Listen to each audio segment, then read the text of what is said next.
Everything is possible. Why do language policies need a theory of causality? This is a presentation about three major topics: causality in science, linguistic interventionism, and ethics in the application of science to decision-making. 1, 2, and 3. Let's go with the first one, causality. I'll start with the fallacy of the universal shoe. If we were to measure everyone's feet and calculate the average, that would give us a universal shoe of 26.9 centimeters, which fits perfectly on everyone's foot. Obviously, that doesn't make any sense, does it? But what if I told you that this is the basis of the probabilistic statistical models that govern our lives and of how experiments and interventions are interpreted in education, psychology, and economics? It's rather concerning, isn't it? The problem with the universal shoe is the same as with the universal economy or a universal syntax. They are all based on the assumption that the central tendency reveals the essence of a phenomenon. In other words, they take for granted that there is in fact a central tendency, which is not necessarily true.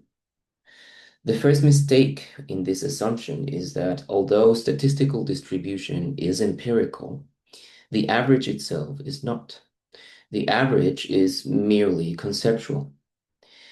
It is true that more people fall within certain foot sizes or certain foot size ranges, but that does not speak of a human essence that can be represented by an average. We would first need to understand the mechanisms. Through natural selection across very different historical periods and ecological contexts, certain humans have tended towards the red end of the distribution here, shifting the average, and others towards the green end, also moving the average in another direction. In short, there is no central tendency, but rather a range of diversity that changes across different ecologies and historical periods. And why do we believe there is a central tendency that reveals a primary essence? This is due to the influence of using mathematical models in theoretical physics and their complete success in describing many phenomena.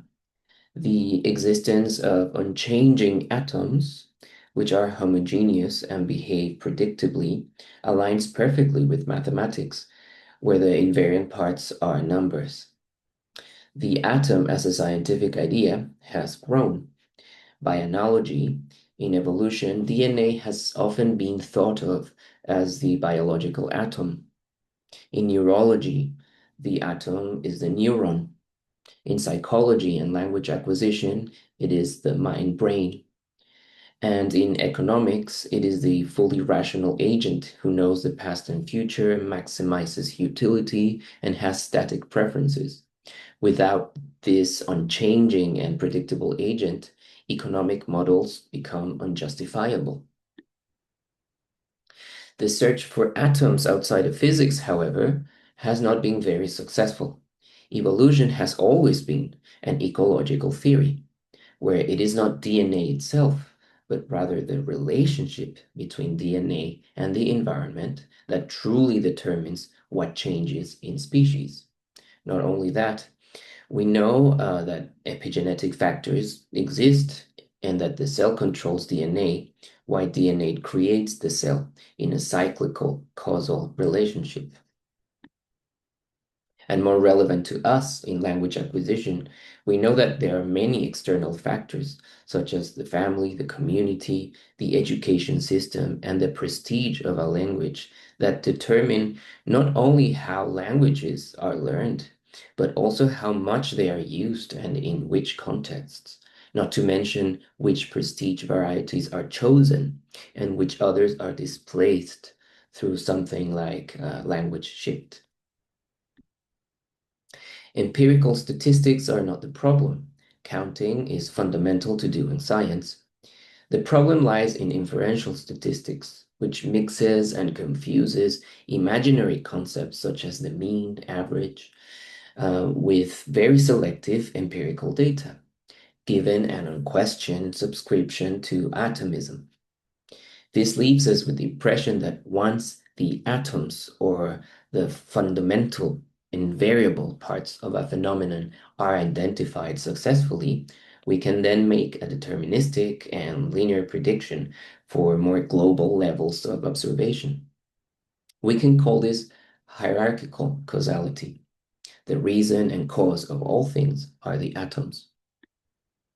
On the other hand, empirical observations reveal a different kind of causality. For instance, when scholars in Mexico study the various pressures that cause speakers of endangered languages to abandon their languages, what they find is a lack of atoms, of simple solutions, of predictability.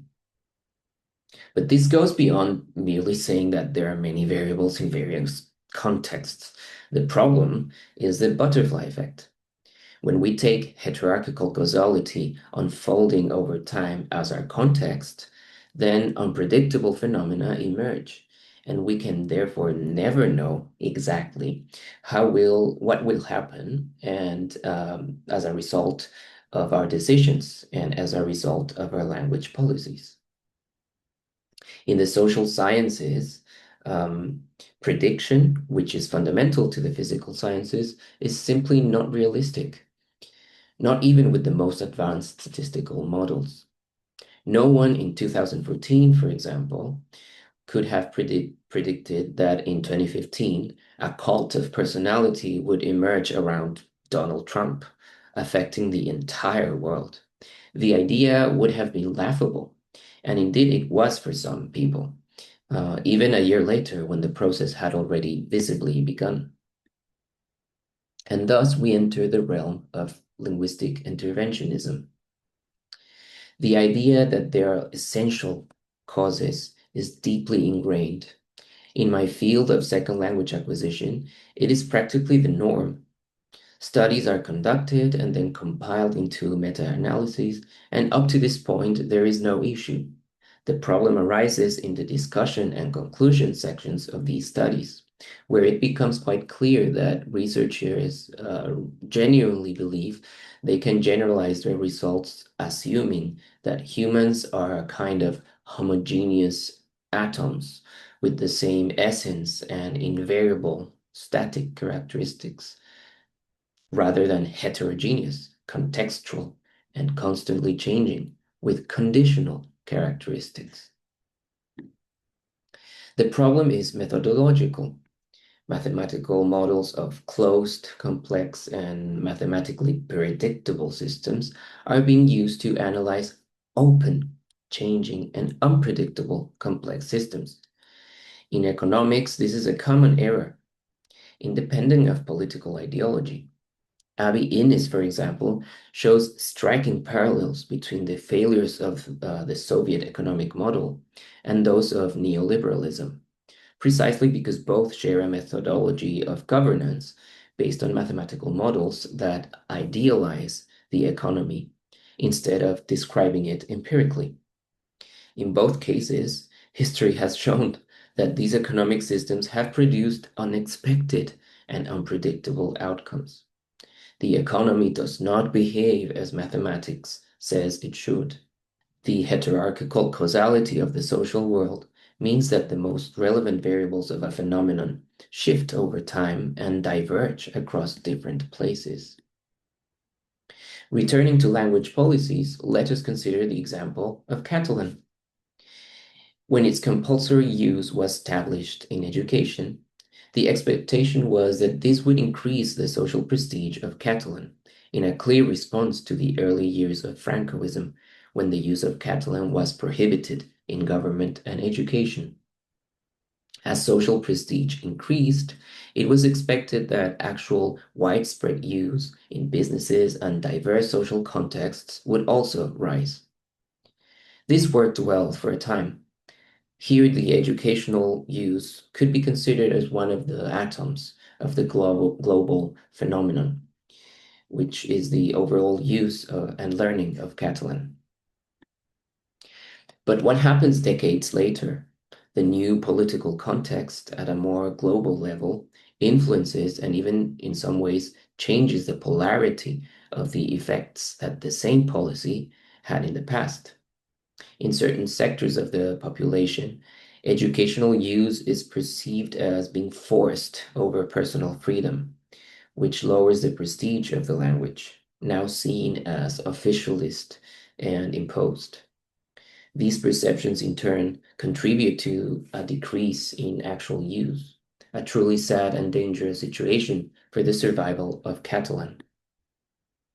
Observing the same three levels, social actions, perceptions, and individuals, we see that in those same years that Catalan was losing prestige, Korean, for example, was gaining global prestige with an opposite causal direction. That is, it was not the promotion of Korean learning that led to an increase in bilinguals adopting the language, but rather the so-called Korean cultural wave, which raised the prestige of the language and subsequently increased the demand for Korean classes worldwide. But other languages also have quality series and music. The Thais, for example, produce impeccable music videos with a very clear emphasis on narrative development in both lyrics and visuals. Why then was it Korean that took the world by storm and not Thai?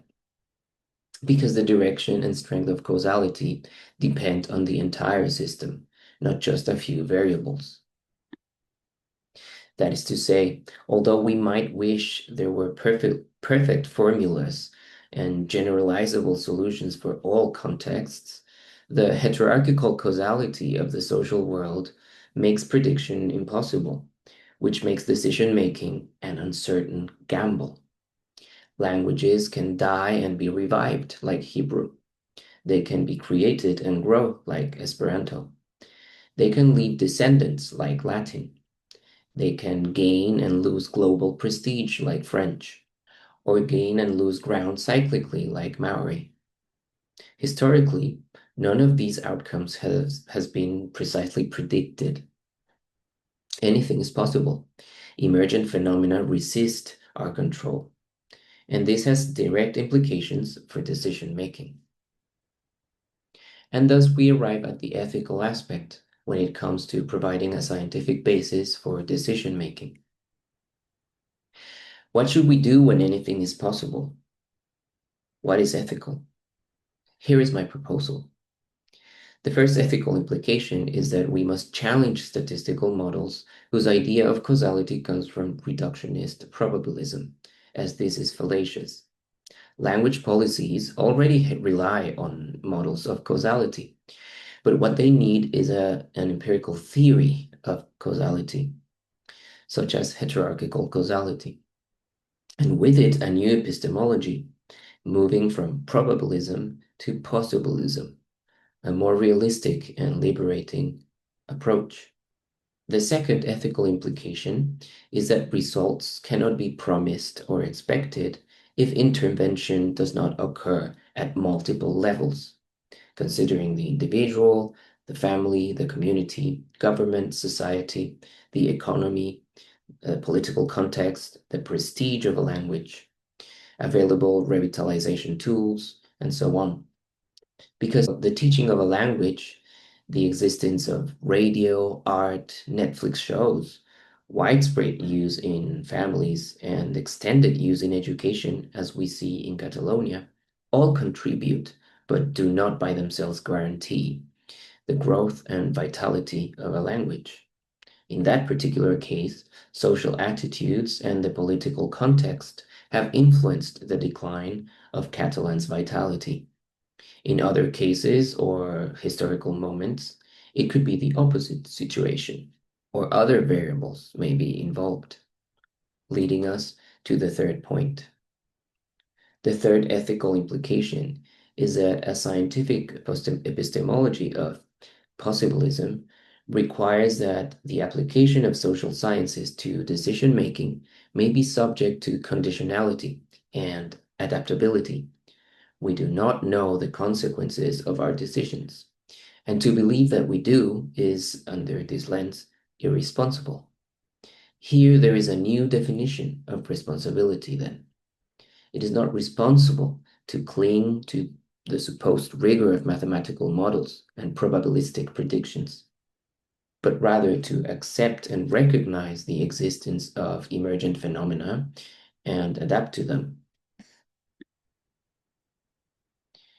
And what does accountability look like if we adopt a theory of hierarchical causality?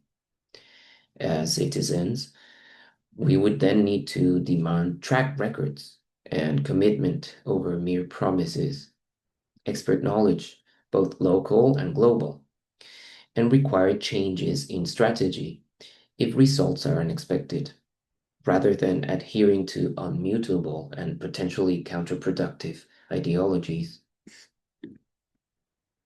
Possibilism, holistic intervention, and adaptability.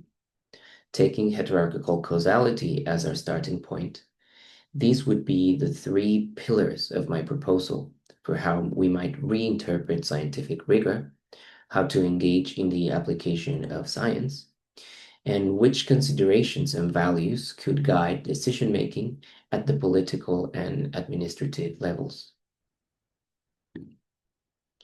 I thank you for your attention, and I hope to have demonstrated the importance of the philosophy of science in highly practical matters.